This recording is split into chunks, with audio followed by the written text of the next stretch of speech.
में चिंटू नामक एक छोटे लड़के की यात्रा को दर्शाया गया है, जो अपने दोस्त के साथ खिलौने अदला बदली करता है। इस दौरान उसे सच्चाई और ईमानदारी का महत्व समझ में आता है। कहानी।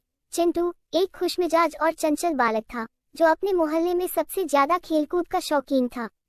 एक दिन चिंटू ने अपने सबसे अच्छे दोस्त गोलू के साथ खिलौने अदला बदली करने का निश्चय किया। गोलू के पास एक नया रिमोट कंट्रोल कार था और चिंटू के पास एक बहुत ही सुंदर और बड़ा ट्रक था।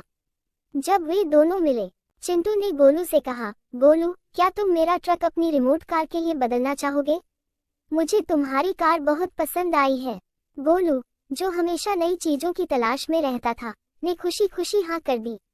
बिल्कुल चिंटू, लेकिन क्या तुम्हारा ट्रक अच्छे से काम करता है? चिंटू ने हामी भरी, लेकिन उसे पता था कि ट्रक की बैटरी कभी कभी ठीक से काम नहीं करती। वह झिझकते हुए बोला, हाँ बिल्कुल ठीक काम करता है। लेकिन उसके दिल में थोड़ी चुभन हुई, क्योंकि वह जानता था कि वह पूरी तरह से सच नहीं बोल रहा था। अदला बदली के बाद गोलू ने जब ट्रक चलाया तो कुछ ही समय में वह बंद हो गया। गोलू निराश हो गया और चिंटू के पास वापस आया। चिंटू, ये ट्रक तो ठीक से काम ही नहीं कर रहा है। क्या तुमने मुझे सच बताया था? चिंटू को अपनी गलती का एहसास हुआ और वह गोलू से माफी मांगने लगा। मुझे माफ कर दो गोलू, मैंने तुमसे सच नहीं बताया। मैंने सोचा था कि तुम्हें पता नहीं चलेगा, लेकिन मैंने गलत किया। गोलू थोड़ा निराश हुआ, पर उसने चिंटू की ईमानदारी की सराहना की। उसने कहा, चिंटू, मैं नाराज तो हूँ, पर तुमने सच बताकर अच्छा किया। दोस्ती में सच्चाई बहुत जरूरी है।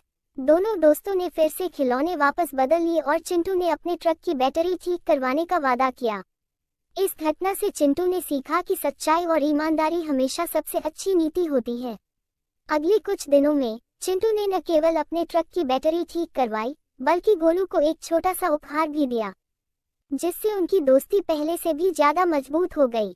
दोनों दोस्तों ने इस अनुभव से सीखा कि सच्चाई और ईमानदारी एक दूसरे के प्रति सम्मान और विश्वास को बढ़ाती है, और यही वास्तविक दोस्ती का आधार होता है। कहानी से सीख। इस कहानी से बच्चे सीख सकते हैं कि ईमानदारी से बड़ा कोई गुण नहीं होता। गलतियां सबसे हो सकती हैं, लेकिन उन्हें स्वीकार करना और सुधारना ही असली समझदारी है। इस तरह के व्यवहार से ही सच्चे दोस्त और अच्छे इंसान बनते हैं।